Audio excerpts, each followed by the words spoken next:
You are listening to the regular version of Sexy Marriage Radio. smrnation.com. Welcome back to another episode of Sexy Marriage Radio, where we've got a lot of ground to cover again. Kind of like life, it seems. That's good. Each and every day you wake up and I just got a lot of ground to cover. That's good. We're accomplishing something. That's the hope. And we want to know what we can try to accomplish for you. And the way you can do that as part of the SMR Nation is call us at 214-702-9565 with any of your questions or your comments, or I'm going to put out a personal plea. We get emails of people wanting to round out conversations from episodes we've had, right? Of like, hey, what about this? This has been my experience. And a lot of them are people offering hope because it's been their journey. And that's one of the truisms we've found across the years is that we're not alone in the struggles we've got. And other people have gone down it before, are in it now. And sometimes a slightly different perspective or knowing I'm not alone carries a lot of weight. And so if that resonates with you in the sense of some topic we cover or a guest we have, call us in and leave your voice of encouragement and of words to other people that can just help them. And we'll add that to the shows because that allows the community to help support the community. Right. Far more than us reading your words. But we'll take your emails too. I'm not going to deny on that either. At feedback@sexymarriageradio.com. That's how you can let us know what's on your mind or questions that you've got. We also ask you to go out and spread the word. Jump on iTunes, rate and review. Leave a comment, please. Help us climb the charts because we want married sex to be shouted from the rooftops that it's the hotbed. That's right. For married sex. So coming up on today's regular free version of Sexy Marriage Radio, we've got several different questions we're going to try to get through and wrapping up one from last week. Okay. When we followed through on last week. Okay. We covered the idea of even vacation sex has decreased. And so we've had some emails come in and a voicemail come in to help round out that conversation. Okay. And then on the extended version, which is deeper, longer, and there are no ads, you can subscribe at smrnation.com/SMR Academy. We're going to dive into the world of what does respect mean? Because we have a wife that's emailed in, and the struggle that she has is her husband says he feels no respect. Okay. That's a big deal. What does that exactly mean? Because it may not be what we think it means sometimes and how we come about it. And are we owed it or not? Good question. All that's coming up on today's show. So this is an email from a wife that's saying, I'd like to figure out how to get out of the rut I'm in with my husband. Historically, I've had a really high libido and sex with my husband was amazing. Then I went through a long stretch of time where I was suffering from insomnia and tired all the time. It took me a few years to finally find a medication that worked to help me. Insomnia is absolutely horrible and often misunderstood, and it really ruined me for a while. During that time, my husband and I fell into a bad habit of my husband wanting sex and me not being interested, or doing so but not really being into it because I was so tired. It really hurt our relationship, and while the insomnia is now solved, we can't seem to get back on the same page sexually. There are times where we're both into it and it's amazing, but other times he's already ready to go and I'm not even close. When that happens, I start to feel the pressure about how can I get turned on and catch up to him quickly. When this happens, I get very turned off and even grossed out, and it ruins the whole night. He doesn't seem to know what buttons to push on me, and I've had a hard time explaining it. While I try, it doesn't seem to come across like I'd hoped when he tries new moves. Sometimes I need foreplay for the foreplay. I really thought we were incompatible, or maybe I wasn't attracted to him anymore, because it feels that way at times, until I found your show. Now I have hope, but I still haven't nailed down how to fix the situation. Also, there are times when he puts the move. I want to put the moves on him. It's not as often but it does happen. But I can't seem to make a move. I end up feeling frozen and afraid, and I have no idea why. I think it's because I know how much he would love it, and then it would be a big deal if I initiated. So that adds some kind of crazy pressure, and it paralyzes me. Help. There's two different things in this one. Yeah. Okay. that I'm hearing. I'd love to know if you hear Well, more you go first, or confirm what I'm hearing. One is obviously the insomnia wrecked a pattern they had. Well, that's where I was going. Is I'm having a hard time. Is it just that the insomnia did that? Because it seems like now the insomnia is not the issue. Correct. It's just that it wrecked a pattern, so it's not like it used to be.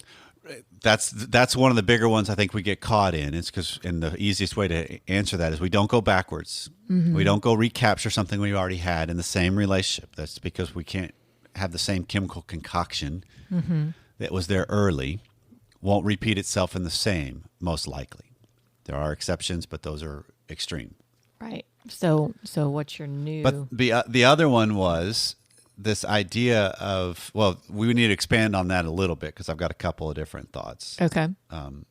But then the other one was this idea of when a partner who she says she's a higher desire, right? That they're not a huge difference is what it was describing before insomnia hit.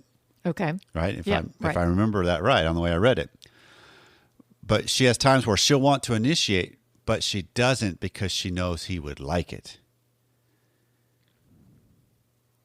And that's an interesting phenomenon that I see a lot, actually. Yeah. That's our sadistic side that we talk about, right? That could be that it's a power move of withholding. It's an element. And you don't even realize that's what you're doing sometimes. Sometimes, right? But it also is this idea of what is it that we have difficulty sometimes sharing pleasure or sharing good things, or, because there's some family of origin and patterns that some of us will have that it's like, yeah, I don't want to just expand that out. I want to keep it all for myself, as weird as that sounds. Well, it couldn't it also be that there's some things outside of the bedroom, right? Outside of the sexual arena that I'm not real happy with the way the relationship's going in other arenas. Right. Thus, why do I want to provide you pleasure here? So then the story that we could be telling ourselves in this, Pam, would be this idea of it hasn't been earned. Right? There's this record keeping, at least from my perspective. Right. Yeah. And I think that's a reality of the way we can operate. Because I will jokingly bring up with clients when this kind of theme comes through, because there are aspects of it is so easy for the worst in us to score keep.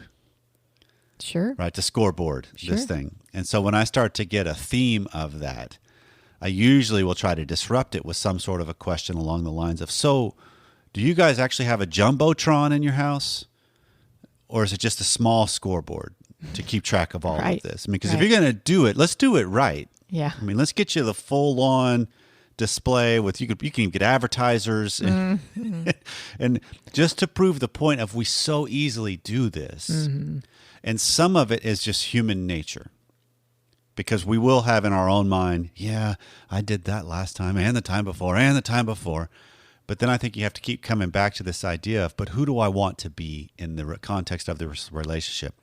Not is it reciprocated in kind or not. Who do I want to be? Yeah, that's hard to live out way too often. Right? I want to be this, but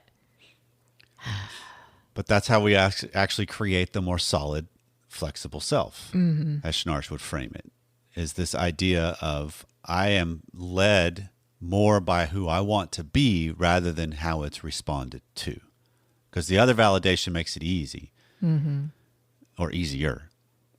If I'm playing some role, fulfilling some aspect, and it's constantly confirmed, it's easy.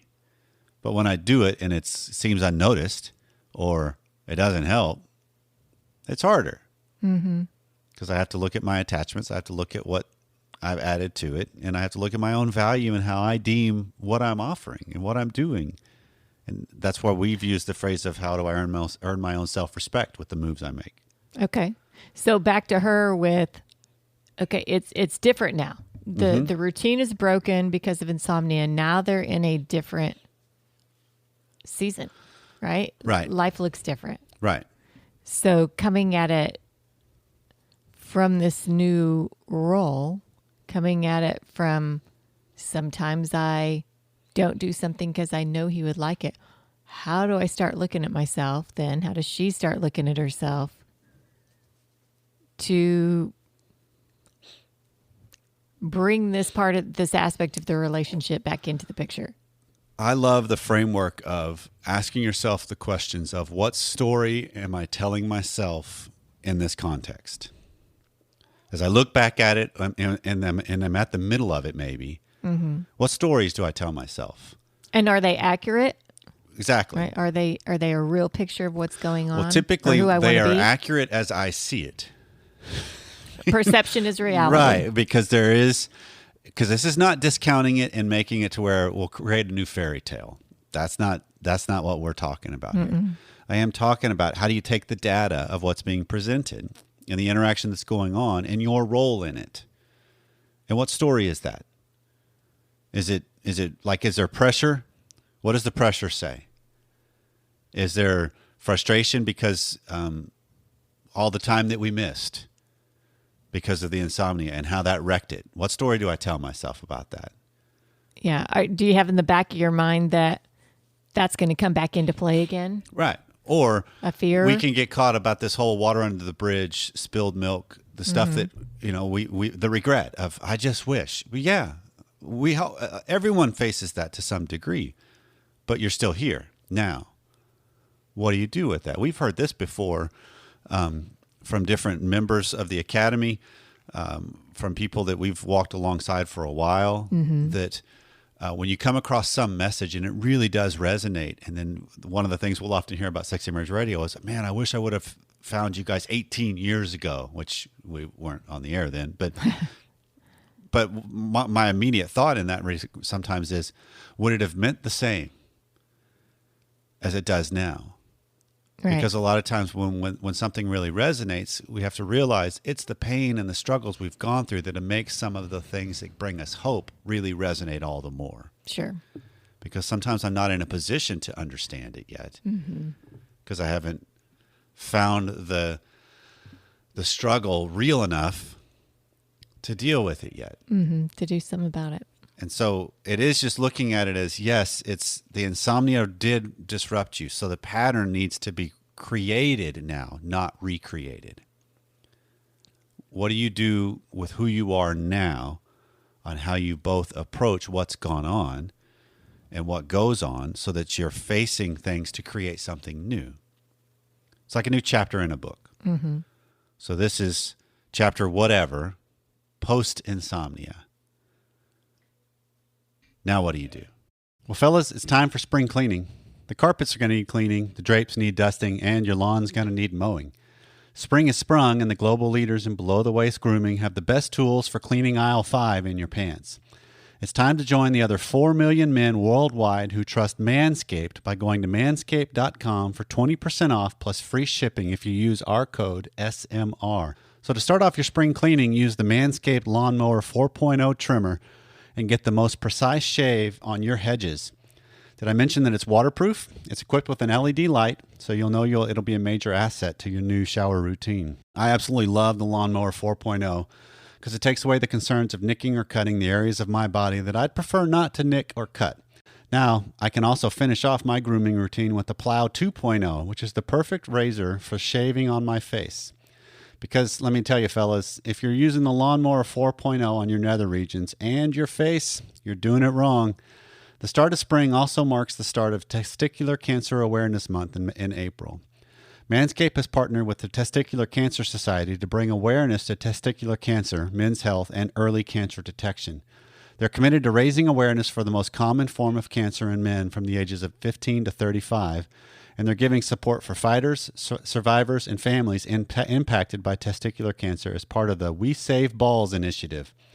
So you can get 20% off and free shipping with the code SMR at manscaped.com. That's right, it's 20% off and it's free shipping, and you use our code SMR at manscaped.com. It's time to throw out your old hygiene habits, and it's time to upgrade your life. So this is a follow-up to the conversation we had last week, Pam, on the husband that wrote in about vacation sex has even decreased, that he used to always look forward to it with his wife because she was somewhat of a just different woman. Right now on vacation, she's kind of oblivious, not even Right. And so this is not the Interesting. only message we got on this thread. Yeah, we got a few. And Yeah. so here's one side of the conversation to add. I just listened to today's podcast, and I'm very interested in the listener who related his wife's declining interest in him sexually, including their previous red-hot vacation sex. However, I saw what I thought was a huge red flag and surprised it was not discussed at all. The listener described a recent drastic decline in his wife's attention to him. Clearly, something shifted in the relationship, though it seemed added almost as an afterthought. The mention of his wife's recent renewed interest in physical fitness seems now worth talking about. There's nothing wrong with getting fit. I've known many adults with sudden and physical fitness coincided with a divorce or an affair. Sometimes people get fit and attract a new love interest, or perhaps they get fit in preparation for becoming single. I've also known those who increase their own fitness level and then resent it when their partner does not exert the same effort. Is any of this at play with the listener? It's hard to know, but it's certainly worth considering. Because it does change the dynamic. It can. On how we are feeling about ourselves physically, mentally, emotionally. And also, is there something else going on? You and I both talked about that last week. After the episode, is like, yeah, there could be a nefarious thing happening here. That's a possibility, absolutely.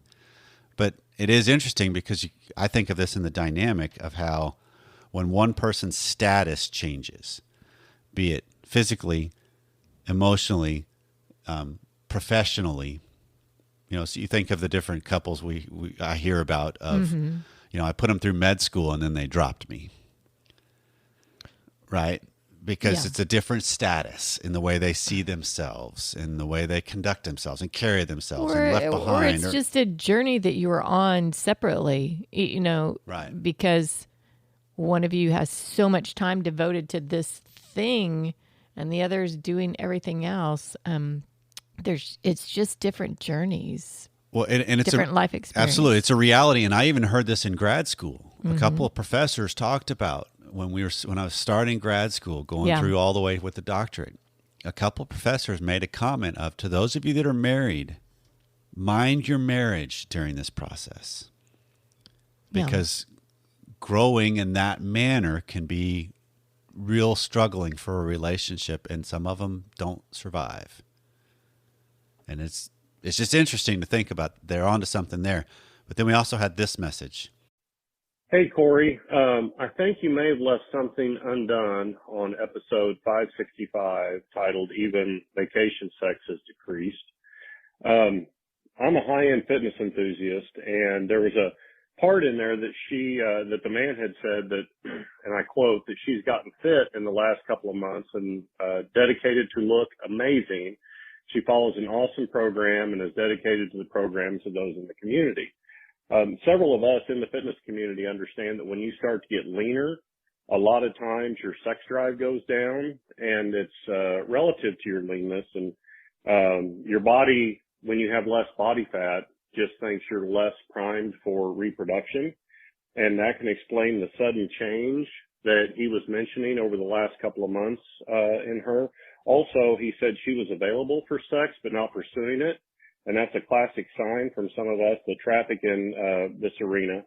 And so long-term lean lifestyle for those that are trying to get beach lean or six-pack lean, most of us know you're going to end up with a low sex drive. We're going to end up supplementing with hormone replacement therapy or something like that.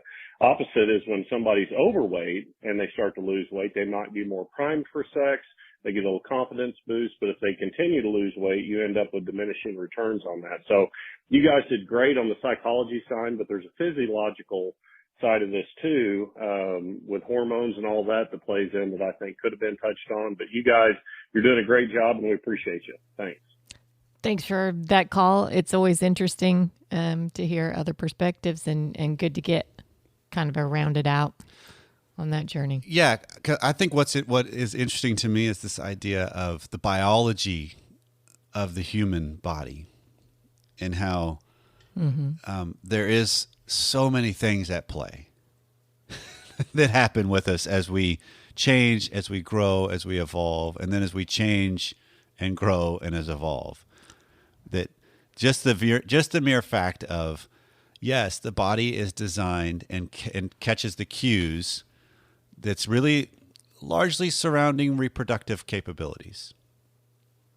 Because it's like for the species, the benefit of the species, right? Like what's the ideal look? It's different several decades, centuries ago than it is today. It's different as far as you think of what's a human supposed to look like.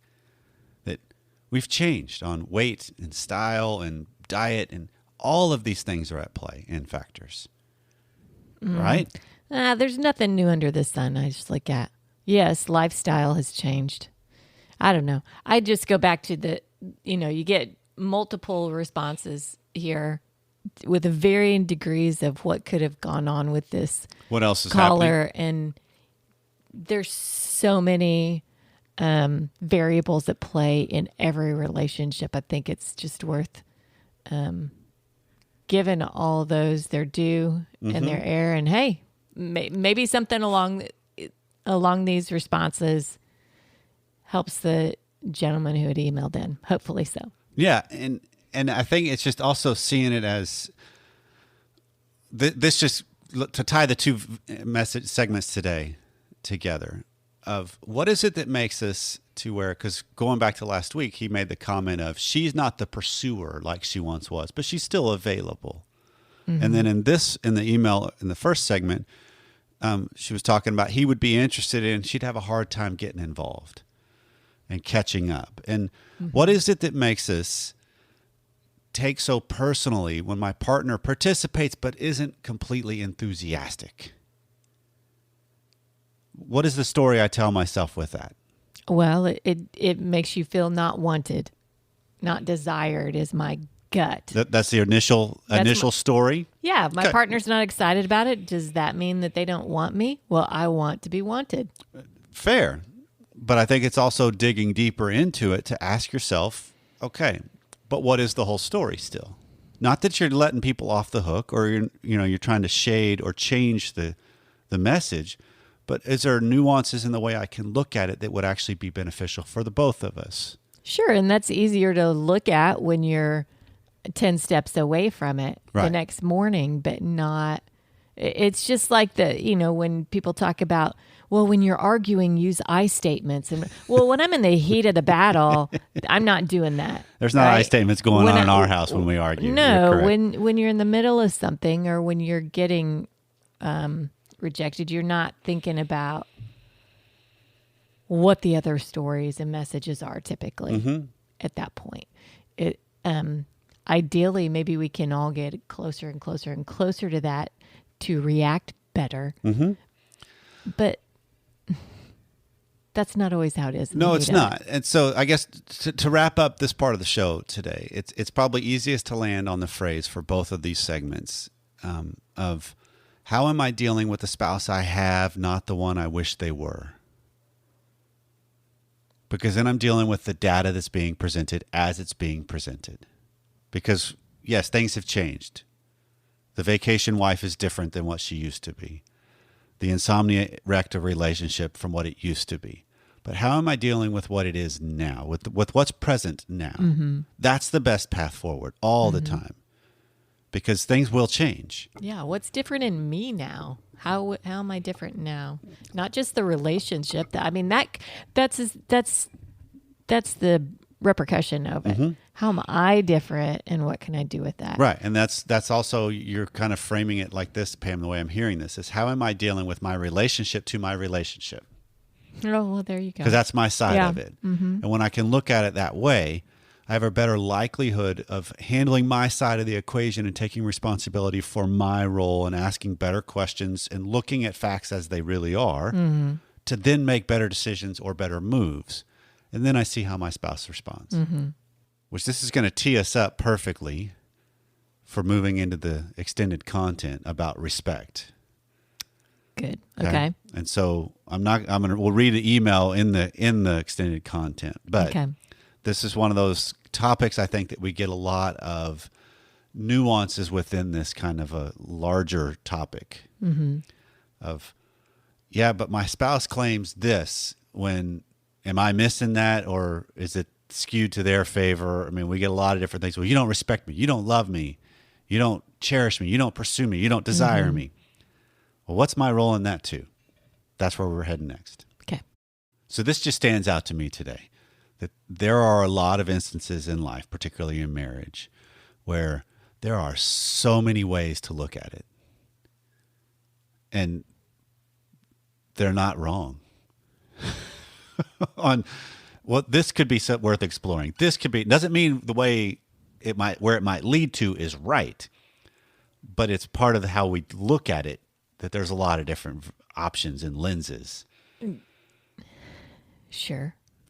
Some not wrong, maybe. Some are better than others. Some can be more productive, absolutely. I would say some of them are wrong. Okay. Well, I just because they may not lead to a good ending. That's fair. So wrong is a wrong word. There we go with the double word in there. But there's so many different things at play. There's so many different layers to things that go on. And how do I just have the courage to look at all of them and see what I need to do next? 'Cause I think our gut kind of help point us in the right direction if I'm willing to have the courage to ask and look at the different lenses that there are. And so the only lenses that are missing from today's show are the voices of the nation, continuing to add more flavor to the conversation. We love flavor. And so if you want to add your thought or whatever we left undone or your perspective or your encouragement and hope, please call us 214-702-9565. Make an audio recording and email it, or just email us at feedback@sexymarriageradio.com. So wherever you are, whatever you've been doing to take a little bit of time out to spend it with us, thanks again, and we'll see you next time.